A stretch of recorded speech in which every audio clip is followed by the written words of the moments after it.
90 minute के football match के लिए करोड़ों लोग एक झंडे के नीचे खड़े हो सकते हैं, लेकिन अपने बच्चे के बेहतर भविष्य, ईमानदारी और न्याय के लिए हम अक्सर बंटे क्यों रह जाते हैं।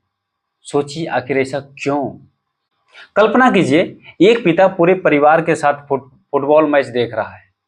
गोल होते ही पूरा मोहल्ला खुशी से झूम उठता है। कोई नहीं पूछता कि तुम किस जाति, धर्म, भाषा या वर्ग से हो। उस पल सबकी पहचान सिर्फ एक होती है, अपनी टीम। लेकिन अगले ही दिन वही लोग सड़क, स्कूल, अस्पताल, पानी, रोजगार या सार्वजनिक सेवाओं जैसी समस्याओं पर अलग अलग खेमों में बढ़ जाते हैं। यहीं से एक बड़ा सवाल जन्म लेता है, अगर खेल हमें जोड़ सकता है तो समाज क्यों नहीं।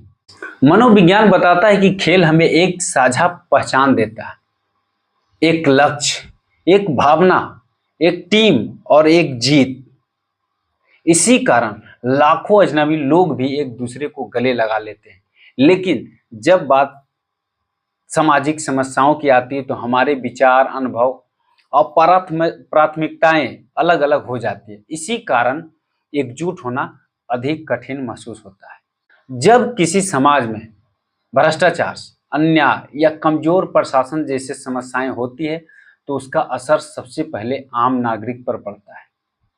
बेहतर शिक्षा प्रभावित हो सकती है, स्वास्थ्य सेवाएं कमजोर हो सकती हैं, रोजगार के अवसर कम हो सकते हैं, विकास की गति धीमी पड़ सकती है। इन चुनौतियों का समाधान केवल शिकायत करने से नहीं, बल्कि जिम्मेदार नागरिक भागीदारी से आता है।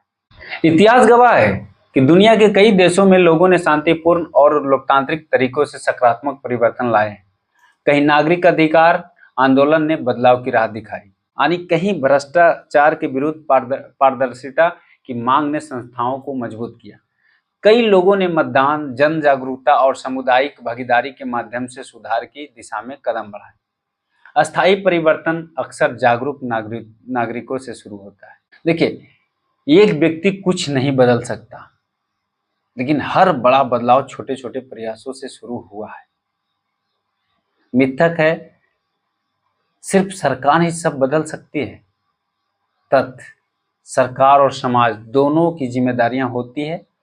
जागरूक नागरिक, मजबूत संस्थाएं और सक्रिय समुदाय मिलकर बेहतर व्यवस्था बनाते हैं। अगर हम खेल की तरह समाज के लिए भी टीम भावनाएं अपनाएं, अगर हम नियमों का सम्मान करें, अगर हम मतदान करें, अगर हम ईमानदारी को बढ़ावा दें, अगर हम अपने बच्चों को जिम्मेदार नागरिक बनाना सिखाएं, तो बदलाव संभव है।